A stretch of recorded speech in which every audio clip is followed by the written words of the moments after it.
من لەگەڵ کاکدانا قسە دەکەم دانا محەممەد کە بەڕۆبەری ڕاگەاندن و پەیوەندیەکانی فڕۆکەخانەی نێودەوڵەتی جەلال تاالبانیە کاکدانا پیرۆز ئەمجارە بە ڕسمی پیرۆزە زۆر سوات دەمێکە پیرۆزمان کردووە الحەمدولیلا. ئامادەکاریەکان بەکوێ گەیشتووە بزانم کەمتر لە سعاتێکی ماوە. دیارە بە خۆشحاڵیەوە ئەمڕۆ خۆت ئاماژەت پێدا لە پێشەکی وتەکان تا بەهۆی ئەو بارودۆخەی کە ڕوویە ئێمە لە 93 بە ڕسمی ڕامانگەیان لە بەیاننامەیەکە کە گۆڕینی ناوی فڕۆکەخانەی نێودەوڵەتی سلێمانی بۆ ناوی فڕۆکەخانەی نێودەوڵەتی جەلال تاالبانی گۆڕا ئەویش بەسوپاسەوە بۆ دامەزراوەی سەرۆک جەلال تاالبانی کە پێشنیار و ئیشەکان لەلایەن بەڕێزیانەوە بە ئەنجام گەیشت. بەڵام بەهۆی ئەو بارودۆخەی کە ڕوویە لە پێشووترە نەمانتوانی مەراسیمێکی شایستە بەو ناوە بکەین. ئەمڕۆ بە خۆشحاڵیەوە بە میوانداری چەند کەسایەتیەکی بەڕێز ئەو مەراسیمە بە ئەنجامەگەین و گۆڕینی ناوەکە ڕاگەێنین. تایبەتمەندی ئەم ڕێوەسمە چییە کە لێرە لەم کاتەدا ڕێکتان؟ دیارە ئەمڕۆ بە ئامادەبوونی چەندین کەسایەتی عێراقی و ناوخۆییە کە ئامادەییان هەیە و بەشێک لە دەسەڵاتدارانی حکوومەتی عێراق و دەسەڵاتی فڕۆکەخانەی شارستانی عێراقی لێرە ئەبن کە ئەوان خۆشیان بەسوپاسەوە بەشێک بوون لەو جوود و ماندووبوونەی کە لە گۆڕینی ناوی فڕۆکەخانەیە یارمەتی دەر و هاوکاری دامەزراوەکە بوون دامەزراوەی سەرۆک جەلال تاالبانی. ئەوەیە کە ئێمە ڕای ئەگەیەنین کە ناوی فڕۆکەخانە بەڕسمی گۆڕاوە بە ناوی سەرۆک جەلال تاالبانی. لە ساڵی 2005 و ئەتوانین بڵێن 21 ساڵ پێش ئێستا ئەم فڕۆکەخانەیە کرایەوە و سەرۆک مام جەلال خۆی لێرە ئامادە بوو. ئایا ئەمڕۆژ هەمان بەروارەکە و ڕێڕسمی تیارەکراوە؟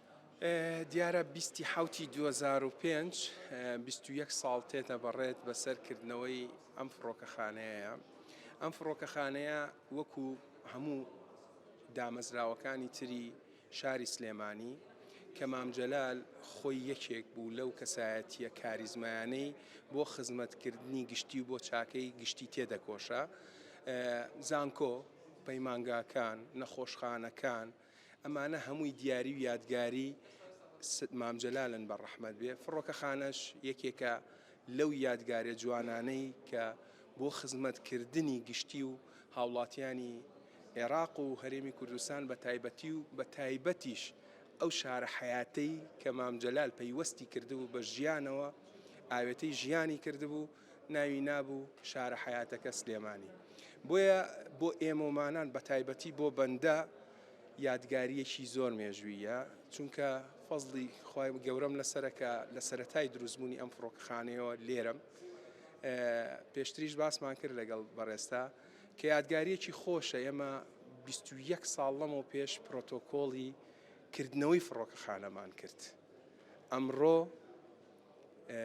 نزیک لەو بەروارە بە 6 ڕۆژ کەمتر ئێمە کە ڕۆژی لەدایکبوونی مام جەلال ئەمڕۆ 14 ئەمڕۆ گۆڕینی ناوی فڕۆکەخانەکەیە بۆ ناوی ئەو کاریزمە بەخشندەیەی کە هەموو ژیانی خۆی لە پێناوی چاکەی گشتیدا بەخش کرد. ئەم فڕۆکەخانەیە یەکێکە لەوانە ئێمەمانان جگە لەوەی کە شانازیەوەمان پێبەخشراوە کە لەم فڕۆکەخانەیە خزمەتی گشتی بکەین لەگەڵ ئەوەشا شانازی ئەو مێژووەمان پێبەخشراوە کە پێ بە پێ ئاگامان لە هەموو تموح و خۆشەویستیی مام جەلال بووە بۆ ئەم فڕۆکەخانەیە کە ئەیویست ئەم فڕۆکەخانەیە بکاتە دەواازەیەکی گرنگ بۆ کردنەوەی دەرگای ئابووری دیبلۆماسی خوێندن گەشت و گوزار و تەندروستی و هەموو بابەتەکانی تر کە بە تەئکید ئەم فڕۆکەخانەیەکردنەوەی دەرگای